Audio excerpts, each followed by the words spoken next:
A'udzubillahi minasyaitonirrajim. Bismillahirrahmanirrahim. Alhamdulillahirabbil alamin. Wassalatu wassalamu ala asyrofil anbiya'i wal mursalin wa ala alihi washabihi ajma'in amma ba'du. Assalamualaikum warahmatullahi wabarakatuh. Alhamdulillah, semua alhamdulillah. Kenapa kita dia beginilah. Eh? Um, Kehidupan kita di muka bumi ini singkat. Jadi kalau kita dah tengok janggut merah putih ni kan, dan kita ingat masa kita sekolah dulu, ketika kita tadika, tu macam kejap je dah umur macam ni kan. Bila kita tengok balik kan, kalaulah Allah Ta'ala tak, bukan maknanya ikut umur Rasulullah SAW, agaknya berapa tinggal umur kita ni. Kalau umur anda 50 tahun, bermakna tinggal 13 tahun je dekat dunia ni. Bila kita, 13 tahun, ya apa nak buat lagi Bukan apa yang masa banyak benda tak buat lagi ni. Sebab tu orang umur 40 tahun, 50 tahun dia fikir je lain. Dia fikir, dia dah berfikir tentang berbekal. Berbekal. Jadi banyak cara berbekal. Antaranya ialah menyebarkan kebaikan. Allah Ta'ala jadikan dunia digital pada hari ini, sebenarnya kalau kita nampak ruang untuk membuat pahala banyak sangat. Jadi kita buatlah video, nasihatkan orang. Nasihat orang tidak merujuk pada diri kita baik. Kemungkinan ada orang dapat manfaat daripada nasihat kita dan peringatan kita. Dan cabaran yang bagusnya satu dunia dengar kan. Kalau kita bagi kelas kat masjid 20-30 orang aja, ini kemungkinan beribu-ribu orang dengar. Dan video ini akan berada di cloud. Kekallah selagi YouTube tu kekal. Kekallah selagi TikTok tu kekal. Video kita, nasihat kita itu. Dan seandainya katalah kekal dia tu dalam 20 tahun, 30 tahun akan datang. Dan kita akan meninggal lagi 10 tahun. Kita meninggal dunia. Jadi sebenarnya kita ada lebih kurang baki, kalau katakanlah syarikat tu wujud kan, 30 tahun kita untuk buat kebaktian walaupun kita dah meninggal dunia. Sebab kita meninggalkan jejak kebaikan. Ajak orang kebaikan, mencegah kemungkaran di dalam video kita. Mungkin ada orang tersentuh, mungkin ada orang luar negara, dalam negara. Mungkin lagi 5 tahun ada orang ternampak video kita lalu kan. Jadi dia akan jadi satu nasihat bagi kita. Dan ini adalah saham bagi kita ketika kita berhubungan Allah Subhanahu Wa Taala. Tak adakah kita meninggal dunia dan orang akan tengok video kita. Mungkin 5 tahun kita dah meninggal, bagusnya Pak Haji ni kan. Saya nak berubah lah, baguslah Pak Haji ni. Seandainya mereka, Allah takdirkan berubahnya seseorang itu kerana ikhtiar kita melalui video kita, dan Allah takdirkan orang itu berubah dengan asbab kita tadi, maka bayangkan pahala yang mengalir dalam kubur kita. Bayangkan manfaat yang Allah Ta'ala sediakan di dalam kubur kita.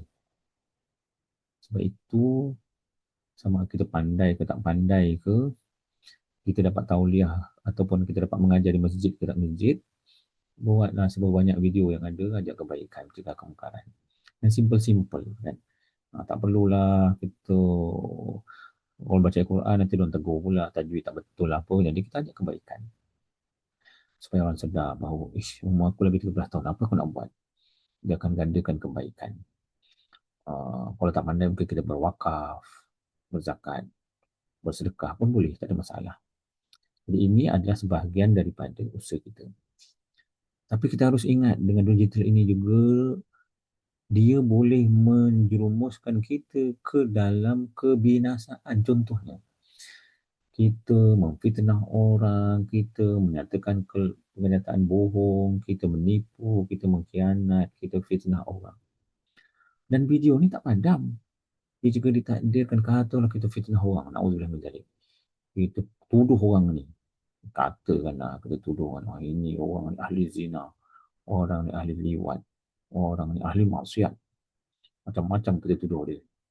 Kan? Untuk kepuasan hawa nafsu kita atau geram. Dan kemudian kita meninggal dunia. Tanpa kita apa ni, bukti ataupun patutnya kenyataan-kenyataan itu hanya boleh di mahkamah dia atau ada hal yang ramai. Apa berlaku? Ketika kita meninggal dunia, video kita telah pun tak ada siapa tahu password, nak delete tak boleh. Rupa-rupanya orang yang memfitnah dia tu buat pengakuan sebenarnya agak ni dia ada kesedaran sebelum dia meninggal dunia kan. Saya lah yang fitnah dia begini, begini, begini. Maka pada masa itu dia minta maaf. Tapi orang yang dah terlepas video-video tu kita, alamak, alamak kita nak buat apa? Kita dah meninggal dah ni. Dan video kita memfitnah orang tu, menghina orang, mengata orang, menuduh orang berzina dan sebagainya, menceritakan keburukan orang masih berjalan. Dan terus, dan ada pula orang tengok, orang percaya, wah habis itu. Habis. Ataupun ada orang tengok, kemudian kata, apa lah Pak Haji ni, rupanya dia berbohong lama ni. Ya Allah, macam mana kita jawab dengan Allah Ta'ala? Dalam 30 tahun. Kata kita meninggal, dan syarikat ni ada lagi 30 tahun kat dunia ni. Dan masih lagi ni. Orang tengok. Setiap kali orang tengok, sama ada orang percaya tak percaya, kita menyatakan satu yang berbohong, hantaman keras akan diletakkan pada kita di dalam kubur roh. Allah Ta'ala, di dalam kubur nanti. Sebab itu berhati-hati. Kita gunakan teknologi yang ada ini, tidak lain bukan ada untuk mendapatkan peluang ruang untuk membuat pahala di Allah Ta'ala. Jangan gunakan, elakkan gunakan media sosial, video kita untuk kita maki hamun orang, marah orang, mencela orang. Apatah lagi membuat tuduhan. Tuduhan-tuduhan syar'i yang memerlukan saksi, berzina, meliwat dan sebagainya. Tolonglah, tolong kita fikir akhirat lah, kita fikir akhirat kan. Kadang-kadang bila kita nak melakukan sesuatu dengan kepuasan hawa nafsu kita, tanpa memikirkan atau nak apalah, yang penting aku dapat jatuhkan dia, nanti aku minta maaf lah kalau sempat. Tapi sebenarnya dengan niat kita, nanti aku minta maaf lah, bermakna kita tahu kita secara sengaja memfitnah dia. Nanti dah aku dah menang, nanti aku minta maaf lah. Aku tidak jatuh, nanti aku minta maaf lah. Kita sengaja mencipta sebenarnya. Jadi yang elakkan daripada kita melakukan kesilapan dan kesalahan dalam benda-benda kecil di dunia ini. Jadi gunakan ruang dan peluang kesempatan ini, sebarkan salam, sebarkan kebaikan, ajak kebaikan ini, gunakan kesempatan. Nah, selagi umur kita yang pendek ini, tinggal sikit ini, kita guna untuk manfaat. Jadi buatlah video-video yang bermanfaat, video-video yang memberikan saham kita di akhirat yang baik. Itulah harapan kita. Moga diberi keberkatan dan kerahmatan Allah Subhanahu wa taala. Assalamualaikum warahmatullahi wabarakatuh.